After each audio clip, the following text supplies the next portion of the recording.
You remember 9/11 happening in real time. You owned a Discman and an iPod. You're too young to be Gen X, but too old to relate to TikTok culture. If you were born between 1981 and 1988, congratulations, you're an Elder Millennial. And you might just be the most misunderstood generation alive. Also called Geriatric Millennials. Yeah, that's the actual term. You're now in your late 30s to early 40s. And psychologically, you're wired completely differently than the younger millennials everyone loves to mock. You remember 9/11 happening in real time. You owned a Discman and an iPod. You're too young to be Gen X, but too old to relate to TikTok culture. If you were born between 1981 and 1988, congratulations, you're an Elder Millennial. And you might just be the most misunderstood generation alive. Also called Geriatric Millennials. Yeah, that's the actual term. You're now in your late 30s to early 40s. And psychologically, you're wired completely differently than the younger millennials everyone loves to mock. First, let's get something straight. Not all millennials are created equal. The millennial generation technically spans from 1981 to 1996. That's a 15-year range. And if you think someone born in 1982 has the same life experience as someone born in 1995, you're absolutely wrong. Elder millennials, born roughly 1981 to 1988, are also called geriatric millennials, old millennials, or the Oregon Trail microgeneration. You're the first wave of millennials, the oldest of the bunch. Here's what makes you different. You remember life before the internet was everywhere. You had a childhood without smartphones, but you were young and adaptable enough to become digital natives as technology exploded in the late 90s and 2000s. You're the bridge generation between analog Gen X and fully digital younger millennials, and that position has shaped your psychology in profound ways. Let's rewind to your childhood. If you're an elder millennial, you probably spent your elementary school years in the late 80s and early 90s. You played outside until dark. You rode bikes without helmets. You had to call your friend's house phone and nervously talk to their parents to ask if they could hang out. You recorded songs off the radio onto cassette tapes. You watched Saturday morning cartoons, and if you missed them, tough luck, no streaming. Psychologically, this gave you something critical: patience and resourcefulness. Unlike younger millennials and Gen Z who grew up with instant gratification, Google for every question, Netflix for every show, texting instead of waiting, you learned to deal with delays, boredom, and limited information. Research shows that experiencing delayed gratification in childhood builds executive function skills, impulse control, and long-term thinking. Your brain literally developed differently because you had to wait for things. You also developed independence. Your parents weren't helicoptering over you 24/7 because they couldn't. There were no cell phones to track your location. This builds self-reliance and problem-solving skills that younger cohorts sometimes lack. But here's where elder millennial psychology gets really interesting. Let's talk about the timing of your young adulthood. You graduated high school or college between roughly 1999 and 2010. That means you entered adulthood during one of the most chaotic periods in modern history. Think about it. Y2K panic, 1999-2000. You witnessed global technology fear. 9/11, 2001. You remember exactly where you are. Dot-com bubble burst, 2000-2002. Early career chaos. Iraq War, 2003. Formative years filled with conflict. The Great Recession, 2008. Many of you lost jobs, couldn't buy homes, drowned in student debt. This is huge psychologically. Your formative adult years, ages 18 to 27, when your brain is finalizing development, were marked by economic instability, national trauma, and constant uncertainty. Psychologists call this a critical period for identity formation. The experiences you have during this window shape your worldview, risk tolerance, and core beliefs for life. Studies show that people who enter the workforce during recessions tend to be more cautious with money, more skeptical of institutions, and more anxious about job security, even decades later. That's you. But here's the silver lining. You also developed resilience. You learned early that life doesn't follow a script. You adapted, pivoted, survived. And that mental flexibility became your superpower. Now, let's talk about what makes elder millennials truly unique. You're fluent in both analog and digital worlds. You remember using a physical encyclopedia for homework, but you also learned to code MySpace profiles. You wrote letters and emails. You used paper maps and Google Maps.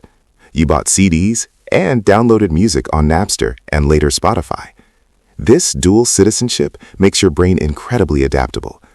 Unlike Gen X, who sometimes struggle with new technology, or younger millennials who never knew life without it, you consciously experience the transition. You can troubleshoot your parents' Wi-Fi and understand why younger people prefer texting over phone calls.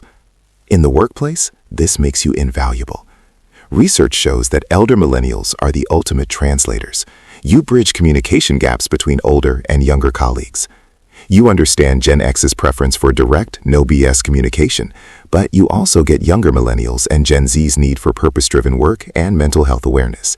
You speak both languages fluently. Psychologically, this has given you what researchers call cognitive flexibility, the ability to shift between different ways of thinking and communicating. You're the diplomats, the mediators, the glue holding multi-generational teams together.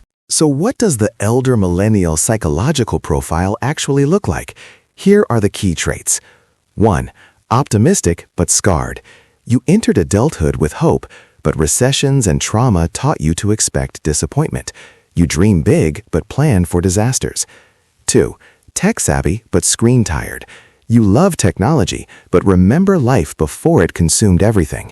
You're more likely than younger people to take digital detoxes and value in-person connection. 3. Financially anxious. Student debt, housing crises, and job instability during your peak earning years created lasting money anxiety. You're savers, not spenders, even when you can afford to splurge. 4. Perfectionism tendencies. Research from the Psychological Bulletin found that millennials, especially older ones, show higher levels of perfectionism than previous generations. You set impossibly high standards for yourself and constantly feel like you're falling short. 5. Work-life balance seekers. Unlike Gen X's workaholism, you value balance. But unlike younger millennials who demand it, you negotiate for it, because you remember when asking for flexibility got you fired. You're also caught in what psychologists call the sandwich generation. Many of you are raising kids while also caring for aging boomer parents. You're stretched thin financially, emotionally, and mentally. And let's be real about mental health. Elder millennials experience high rates of anxiety and burnout. You witnessed 9/11, survived the Great Recession, lived through a pandemic in your prime years, and now face economic uncertainty again. It's exhausting. Let's talk about elder millennials at work, because you're now moving into leadership positions, and your style is different. In the workplace, elder millennials are known for being collaborative but realistic. You value teamwork and consensus, but you're not naive. You know that sometimes you have to make hard calls. Emotionally intelligent. You actually talk about feelings at work. You check in on team mental health. Gen X thinks you're soft. Gen Z thinks you're not progressive enough. You're doing your best. Adaptable problem solvers. You've pivoted so many times in your career, through recessions, tech disruptions, pandemics, that you're experts at Plan B, C, D, and E. Mentors and bridges. You naturally mentor younger employees because you remember being underestimated. You also translate older management's expectations into language Gen Z can understand. But here's the challenge. You're managing up and down simultaneously. You're dealing with Gen X bosses who expect you to pay your dues, and Gen Z employees who expect flexibility and purpose from day one. You're exhausted from constant translation. Research shows that elder millennials often report feeling caught in the middle, not old enough to be taken seriously by leadership, not young enough to relate to the youngest workers. It's psychologically isolating. But here's the truth. Your in-between status is actually your strength. You see multiple perspectives, you balance tradition with innovation, and you lead with both empathy and pragmatism. Let's celebrate what makes elder millennials psychologically exceptional. 1. Dual world fluency. You navigate analog nostalgia and digital innovation with equal skill. You're bilingual in generational languages. 2. Battle-tested resilience.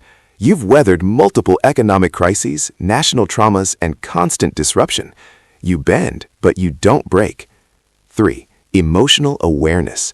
You're the generation that normalized talking about therapy, mental health, and work-life balance. You made vulnerability acceptable in professional spaces. 4. Realistic optimism. You're not naive, but you haven't given up hope. You fight for better while preparing for worse. 5. Adaptation expertise. Change is your constant companion.